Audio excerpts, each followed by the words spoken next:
Hello दोस्तों, Shri Mata Vaishno Devi shrine board के exam कैसे होगा। बहुत सारे बच्चों को पता ही नहीं चल रहा, कह रहे शॉर्ट लिस्ट आएगी, पता नहीं, और एग्ज़ाम कब होगा इस वीडियो में पूरा समझा देता हूँ, ठीक है।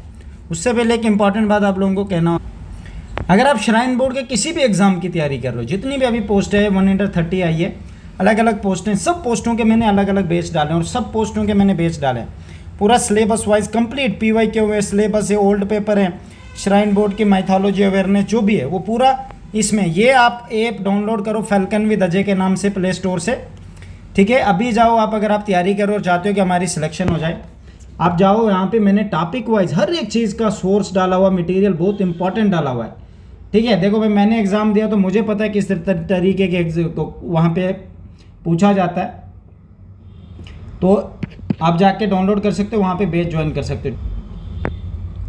देखो एग्ज़ाम कैसे होता है। अभी सबसे पहले आपने क्या किया होगा, फॉर्म फिल किया, उसके पीछे 200 का वो लगाया होगा फीस का, ठीक है, पता ही होगा सबको। आपने फॉर्म सबमिट किया, वैष्णो देवी आप गए श्राइन बोर्ड में, रोड के साथ में ऑफिस है, वहाँ पे आपको उन्होंने एक पर्ची दी है कि आपने फाइल नंबर उन्होंने डाला है, मतलब कौन से नंबर पे आपका फॉर्म रखा हुआ है, ठीक है। उसमें वही पर्ची आपने लेके जानी है श्राइन काकड़ियाल यूनिवर्सिटी। अब ये कैसे होगा, काकड़ियाल कब आपको बुलाया जाएगा, आपने जो फ़ोन नंबर दिया है अपने एप्लीकेशन फॉर्म पे, उस पर फ़ोन आएगा एक दिन, फ़ोन में बोलेंगे सर आपका एग्ज़ाम है इस डेट को, ठीक है। आपने उस हिसाब से उस डेट को कहाँ जाना है, काकड़ियाल यूनिवर्सिटी, ठीक है। वो उधर है काकड़ यूनिवर्सिटी, ऊपर जैसे दूसरे रास्ते से जाना है, वैष्णो देवी, मतलब जहाँ पे कटरे वाले रास्ते नहीं जाना है, दूसरा रास्ता है एक, उस रास्ते से आप काकड़ियाल यूनिवर्सिटी जाओगे।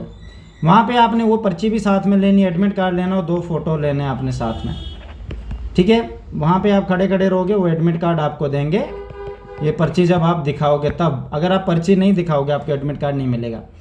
इसकी कोई शॉर्ट लिस्ट नहीं होती कि शॉर्ट लिस्ट करेंगे आपको फिर बुलाएंगे, ऐसा बिल्कुल भी नहीं है। याद रखना, जिन बच्चों ने फॉर्म भरा है 100% उन सब का एग्ज़ाम होगा, चाहे किसी के पास एक्सपीरियंस है नहीं है, क्या नहीं है, क्या है, ये सब फाइनल में डिसाइड किया जाएगा, ठीक है। अभी नहीं, अभी सबसे पहले आप लोगों को, जैसे आपने फॉर्म फिल किया, अब एग्ज़ाम के लिए आपको कॉल आएगा या कंप्लीट लिस्ट आएगी कि किन किन बच्चों ने फॉर्म फिल किया, वो भी आ सकता है। बट हाँ, किसी को ऐसा नहीं करेंगे कि इसको एक्सपीरियंस नहीं तो हटा देंगे, इसको ये नहीं है तो वो, ऐसा बिल्कुल भी नहीं होने वाला, ठीक है। 100% जिसने फॉर्म फिल किया उसका एग्ज़ाम होगा।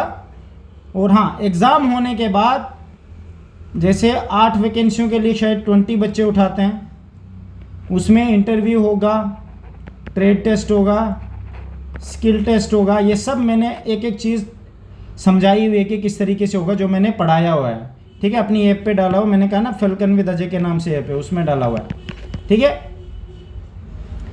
ऐसे ऐसे बच्चे उठाएंगे वैकेंसियों के हिसाब से। जैसे 30 सिक्योरिटी की सबसे ज़्यादा जो बच्चों को चांस होंगे नौकरी लगने के, वो कौन कौन सी पोस्टों में हो गया, sale and service assistant. Syllabus tough दिख रहा है पर उसमें इतनी आसानी है ना, वो मैंने कंप्लीट डाला हुआ है इसमें। फिर जूनियर असिस्टेंट में सबसे ज़्यादा सिलेक्शन के चांसेस हैं, सेल एंड सर्विस एग्जीक्यूटिव में, शेफ़ में बहुत ज़्यादा चांस है, और सिक्योरिटी गार्ड में सबसे ज़्यादा। सिक्योरिटी गार्ड में अगर कोई अच्छा पढ़ा लिखा आ गया ना और उसने मेरे से बेच लिया, 100% वो सिलेक्शन लेगा, ठीक है। पता क्या है उसमें, देखो श्राइन बोर्ड की माइथोलॉजी या श्राइन बोर्ड की नॉलेज किसी को पता ही नहीं है।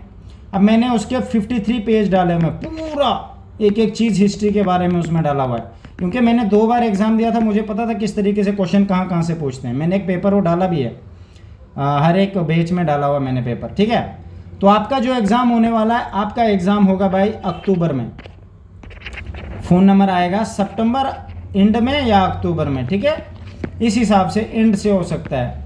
तो भाई अपनी तैयारी फुल रखो, बहुत इजी पेपर आता है, स्टेटमेंट बेस्ड नहीं आता है। बच्चों ने पूछा था कि स्टेटमेंट बेस्ड आएगा, बिल्कुल नहीं आएगा, नॉर्मल आएगा जैसे CGL में क्वेश्चन पूछे जाते हैं, ठीक है। जैसे मैंने PYQ बनाया टॉपिक वाइज, वैसे पूछा जाएगा।